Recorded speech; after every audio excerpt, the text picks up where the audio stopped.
Vous écoutez Nuance à débattre, le podcast qui fait le pari des mots pour penser le monde autrement.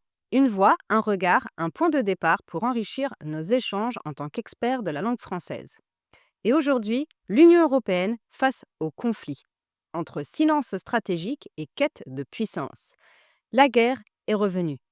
Non pas qu'elle ait jamais cessé, mais elle s'est rapprochée.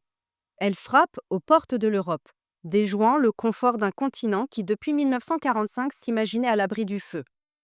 L'Union européenne, projet né des ruines de la guerre, avait pour vocation de garantir la paix par l'interdépendance, la diplomatie, l'économie. Un pacte fondateur où l'on échangeait le canon pour le traité, le mur pour l'accord, l'armée pour la norme. Mais que vaut aujourd'hui ce modèle dans un monde qui redevient brutal ?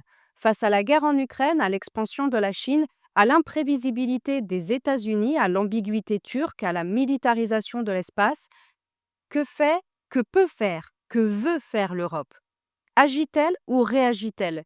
Pèse-t-elle ou commente-t-elle ? Est-elle une puissance normative qui édicte des règles et condamne par voie de communiqué ou une puissance stratégique capable de dissuasion, d'anticipation, d'engagement réel ? Et si elle parle de paix, pourquoi s'arme-t-elle ? Plus profondément encore, comment parle-t-elle ? Car la guerre ne se mène pas seulement sur les champs de bataille, mais dans les discours, les mots, les silences. On condamne fermement, on appelle à la retenue, on renforce la solidarité. Mais quelle parole européenne émerge réellement face au chaos ? Peut-on construire une position commune quand les intérêts nationaux fracturent le récit collectif ? Et comment façonne-t-on une image, une légitimité dans un monde où la perception vaut autant que l'action ? Dans notre cours, nous n'apporterons pas de réponse figée, mais nous ouvrirons des pistes, des tensions fécondes. Nous analyserons la guerre en Ukraine sous l'angle européen, les nouvelles ambitions spatiales dans un contexte de militarisation, les jeux d'influence entre alliés, concurrents et rivaux.